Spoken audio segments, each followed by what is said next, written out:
गोजोन्थों वेलकाम बेक एभ्रिवान नोंथांमोनखौ आंनि गोसो गोरबोजों बरायनानै लाग्रानै थाबाय नोंथांमोननिसिम आंनि निमाहा बिहरनाय थाबाय आङो टाइमलि नोंथांमोननि गेजेरावहाय भिडिअ लाबोनो हाया आंनि माखासे प्राइभेट खामानि मावगासिनो दङ आङो मोनसे प्राइभेट लिमिटेड कम्पानि बानायनानै दङ आंबो जेन' जोंनि बर' हारिनि माखासे इडुकेटेड मानसिफोरखौ जेन' साया होलांनो हायो मोनसे लामा दिन्थिलांनो हायो रायजो जानायाव एसे एनै मदद खालामनो हायो 400-500 जन मानसिखौ आङो एंगेजमेन्टआव दोननो हायोब्ला बेबायदिनो 400-500 जननि न'खरनि मानसिया थांनानै थायोब्ला साब्रै खरि लाब्लाबो बहाय मथा-मथि 1000-1200सो मानसिया माबा थांनानै थानायनि मोनसे फरायनाय बेबायदिनो एभ्रिथिं गासैबो संसार जानायावहाय हां मोनगोन साननानै आङो बेखौनो दिनैहाय प्लान पलिसि लादों साख्रि लायालाफैनो रायजो राजाफोर गोबांथार आङो जायगायावहाय दिनैहाय आङो साख्रि मोनबायमोन आंहा दिनै साख्रियाव इन्टारेस्ट गैया जायनि फलावहाय दिनै आङो साख्रि लायाखै आंहा दिनै प्लान पलिसि दङ आङो MBA फरायनायखाय आङो साख्रि लानो गोसो गैयाखै MA पलिटिकेल साइन्स बेखौबो आं कमप्लिट खालामनानै दोनदों आरो कम्पिउटार कर्सआवहाय A to Z गासैखौबो लाजोबनानै दोननाय जाबाय आङो बेंकआवहाय बेबायदिनो इन्टारभिउ खालामनानै गोबांथार जायगायावहाय सार्भिस मेनेजार बेफोरबायदिखौबो आङो मोनबाय नाथाय आङो दिनैहाय साख्रिखौ मावनानै थानायनि मोनसे माबाखौहाय आङो लायाखै रायजो राजाफोर नाजायोब्ला जोङो साख्रिखौ मोनो बेबायदिनो जोङो साफ्रोमबो मोनसे नङा मोनसे लाइनखौ लानानै जोङो फरायोब्ला जोङो मोननो हायो जोङो दा गोबांथार मानसिफ्रा BA MA फरायब्लाबो साख्रि मोना होनाया मोनसे दुखुनांथाव बाथ्रा दा गभर्नमेन्ट साख्रि आरो प्राइभेट साख्रि बेजों एखेयानो जुदि 10 बोसोरसो मोनसे कम्पानियावहाय नोङो मावोब्ला बहायबो PF रिटायार पेन्सन मोनलायनाय बेबायदि जायो आरोखि आंनानो बेफोरबायदि गासैबो फेसिलिटिया दंजोबो जा बानायदों बिसिबा गिदिर बानायखादों आङो रायजो राजाफोर एखेबारे थाखा फैसा गारजोबनानै दा फान्ड नागिरगासिनो दङ आङो दा फान्डनि थाखाय नेक्स्ट नैबे आगस्ट'आवहाय आङो आमेरिकानाव मोनसे सेमिनार गायनो थाखाय थांगासिनो दङ आसा दङ नोंथांमोननि प्रेयारजोंहाय आंबो माबायावहाय आमेरिकानावहाय थांनानै गासै भिजा थिजा आरो गासै पासपर्ट एभ्रिथिं रेडि दंखाजोबो भिजा थिजा जाखाजोब्बाय दा फ्लाइट टिकेट मोनसे कनफार्म खालामनांगौ रायजो राजाफोर दा बे फ्लाइट टिकेट आङो नैबे माबायावनो 15 आगस्टनि सिगांनो थांनायनि माबाखौहाय लादों मिजिंखौ लादों दा फैदो मेन टपिकआव रायजो राजाफोर दिनै जोंनि बर' हारिनि गेजेरावहाय दिनै इउनाइटेड फराम दानानै लानाय जाबाय दिनै बिथांमोना मोनसे दुखु दाहानि गेजेरजोंहाय बेखौ दानो गोनां जादोंमोन बिथांमोना सिगांनो दानांगौमोन बे माबाखौहाय दिनैहाय प्रमद बर' बिथांखौ आसा खालामदोंमोन मानो होनोब्ला बिथाङा गोदो जों एखे बेबायदिनो बड'लेण्ड दाबिनायावहाय जोङो एखे दङमोन हिसाबै बिथांनि सायाव आंबो भरसा दङमोन दिनै बिथाङा ज्राब एबसुखौ गारनानै UPPL आव हाबनाय लोगो लोगोनो रायजो राजाफोर आङो दिनै PCDR निफ्राय लानानै UPPL आव नैबे लास्ट नैबे सरखार दानायसिम आं दङमोन रायजो राजाफोर दिनै प्रमद बर' फैनाय लोगो लोगोनो दिनै बिथाङा सासे जाखांफुनाय मानसिसोमोन राजनितिकआव फैथावथाव नङामोन दिनै बर' स्टुडेन्ट इउनियनखौनो बिथाङा दैदेनबावनांगौमोन 10 बोसोरसो बेनि बिथांनि माबाफोरखौ आङो दुखु मोननायनि गेजेरजों आङो जेराव प्रमद बर' पलिटिकेल पार्टियाव थायो बेयाव थाया होननानै आङो निउट्रेलाव थाफैनाया रायजो राजाफोर आरो थांनाय इलेक्सनाव आङो हाग्रामा महिलारिखौहाय आङो मदद खालामबोदोंमोन नाथाय बिथांमोननि गेजेरावहायनो माखासे उइक पइन्ट दङ जायनि फलावहाय बिथांमोनहा देरहानो हायाखै जे जायगायावहाय बिथांमोनहा बेबायदिनो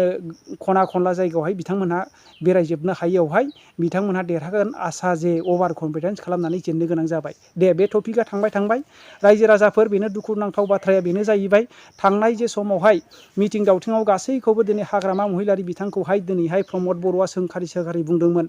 दिनैहाय गावसोरनो सरकाराव थानाय दिनै NDBफोर गासैबो सिक्सपायार जानानै थानाय बिथांमोनखौहाय दिनै मा समाधानाव लाबोगोन बिथांमोननि अभिजुगफोरखौहाय माबायदि मावनानै होगोन बेखौहाय बिथाङा दिनै बुंबोदोंमोन नाथाय 4 बोसोर बारलांबाय दिनै NDBखौहाय बख'नाय आरो NDBनि जेंनाफोरखौ आरो मुंख्लंफोरनि जेंनाफोरखौ समाधान खालामनो थाखाय दिनैसिम खेबनैसो सावरायदों होननानै बिथांमोना ससियेल मिडियानि गेजेरजों बुंदों रायजो राजाफोर आं बुङाखै ससियेल मिडियानि गेजेरजों बुंदों बे मोनसे दुखुनांथाव बाथ्रा जुदि 4 बोसोरनि गेजेरावसो खेबनैसो सावरायदोंब्ला मा जागोन बिथांमोनहा लिरनायनि गेजेरजों होबाय होनदों दा जुदि रायलायग्रा मोनसे पारफेक्ट गैयाब्ला माब्लाबा बेवहाय साक्सेस जानानै फैया रायजो राजाफोर बेनो खिबु फाइलनि खिबु लेखानि खिबु खबर लाफामबाय थानाय बेबायदि मोनसे ग्रुप थानो गोनां जानांगोन नाथाय दिनै बिथांमोनहा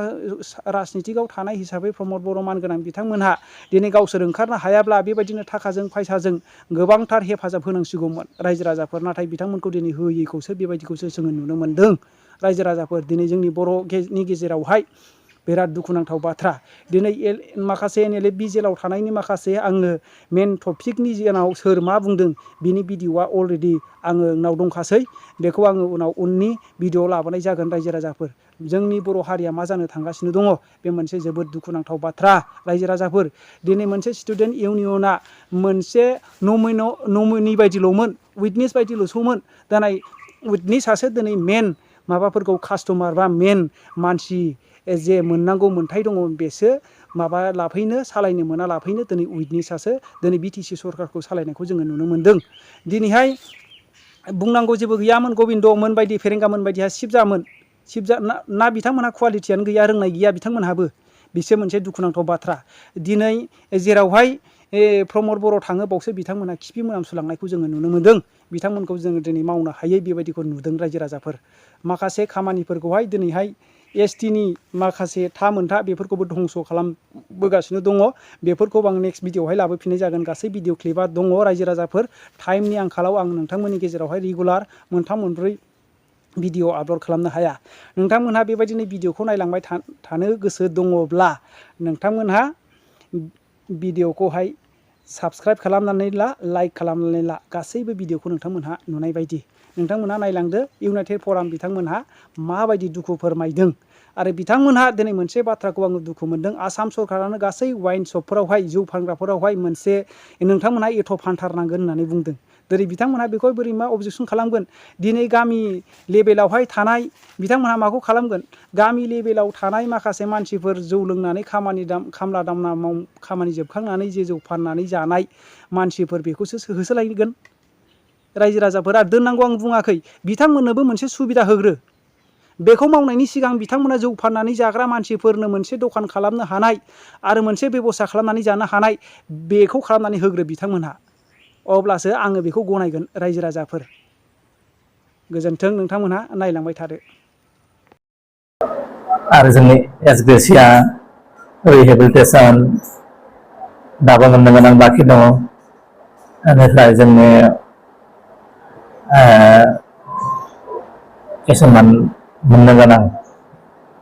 साख्रि बाख्रिनि बेलायावनो जा जिखुनु खामानि मावनो थाखाय गभर्नमेन्ट लेभेलाव माने गभर्नमेन्टजों टक खालामनो थाखाय आरो जिखुनु पार्टिजों टक खालामनो थाखाय मोनसे कोर कमिटि इउनिमासले मोनसे डिसिसन लानानै मोनसे कोर कमिटि दाना होनाय जाबाय बे साबजेक्टना कमिटि बेखौ दिनै मिडियानि गेजेरजों सावराय जाबाय बेनिफ्राय जों किसुमान ससियेल रिफर्मसनि खामानि जिथु जोंनि इउनाइटेड फराम अफ एक्स एनडिपि हिसाबै जों लाखानाय दङ बेखौबो जों मावनो थाखाय एक्सन लानो थाखाय बे मिडियानि गेजेरजों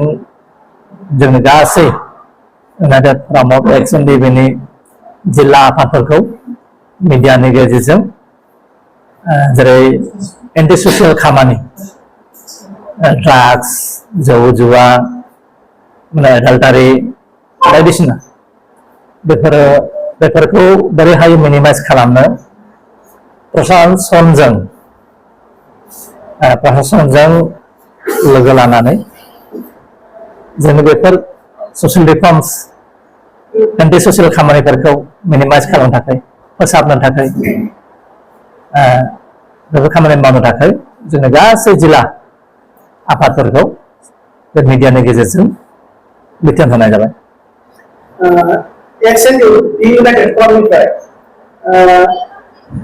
मोनसे खोथा सोंनो नागिरदों आंना जायफोरा जेराव दङ बा जेराव थानाय न'खरफोरा दिनैसिम माने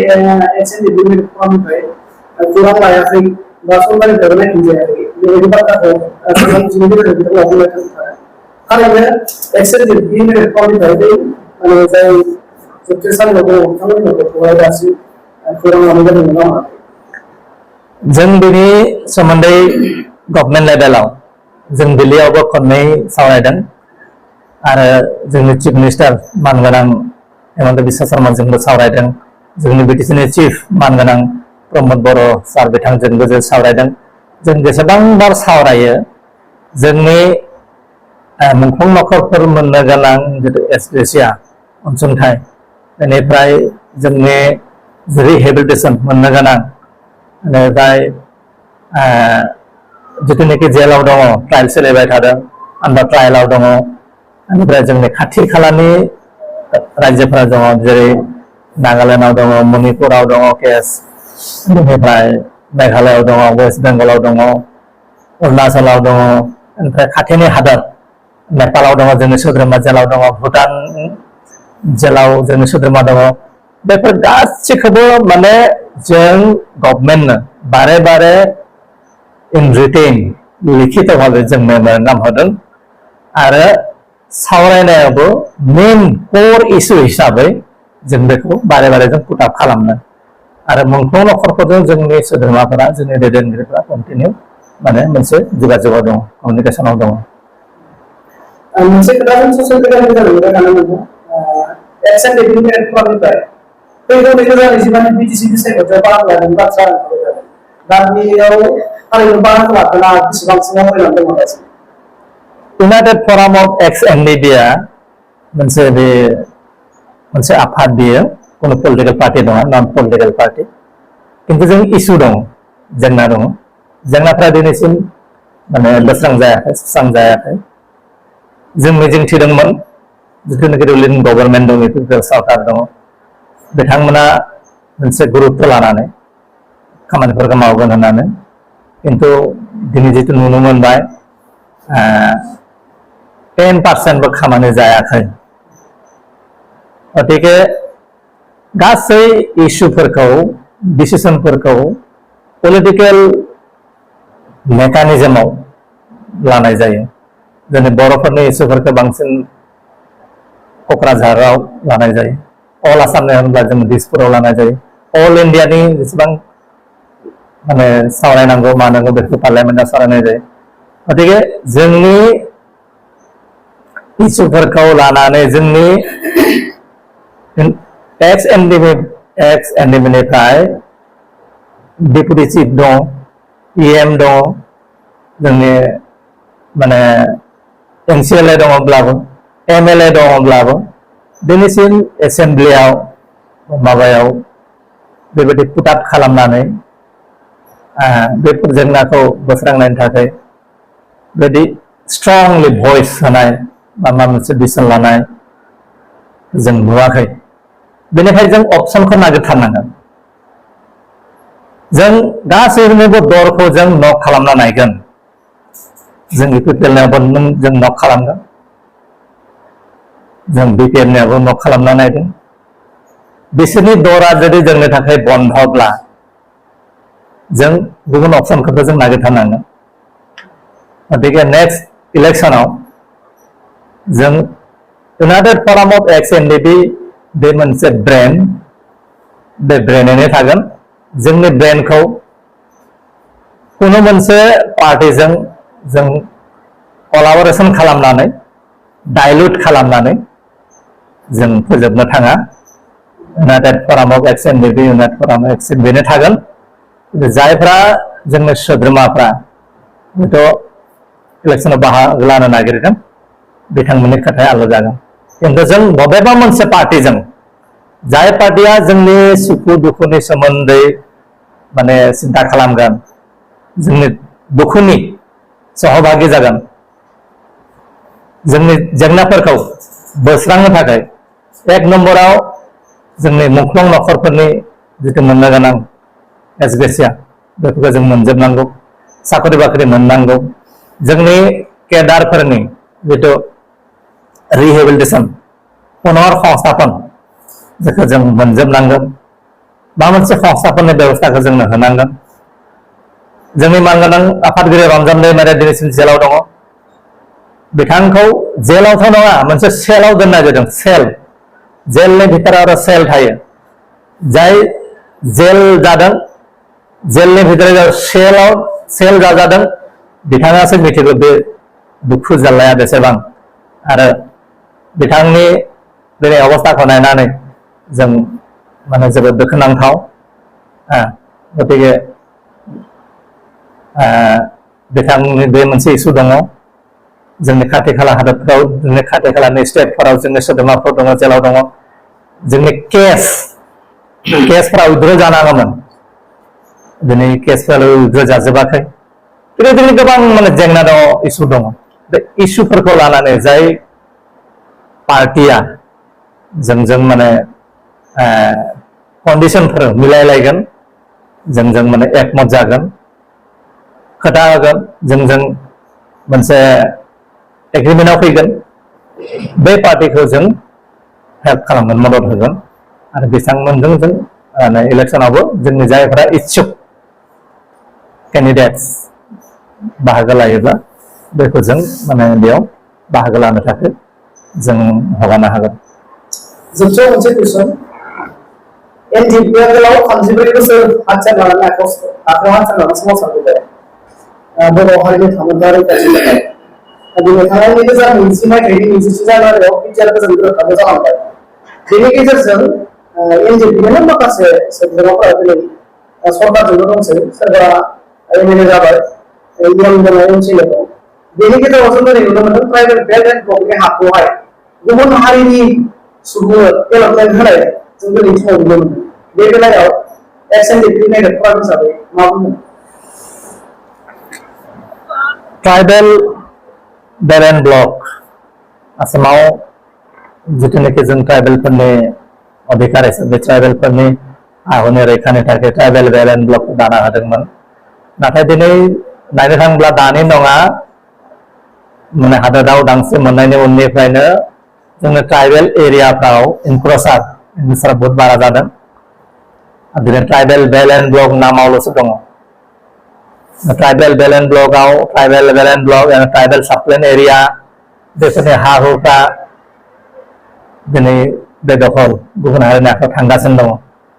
बेखौ जोंनि जायफ्रा पावाराव थानाय माने दैदेनगिरि बिथांमोनखौ दिनै बिनि सोमोन्दै जेबो खोथा बुंनायखौ जों नुनो मोना बे जोबोद दुखुनांथाव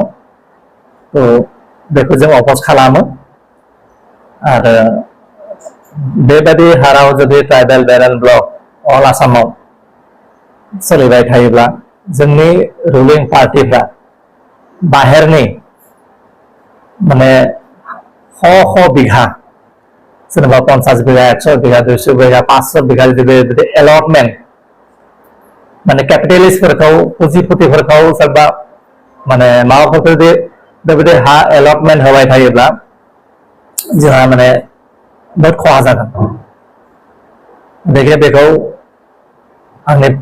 जोंनि United front of X and डिबि तरफनिफ्राय बे बन्द जानांगौ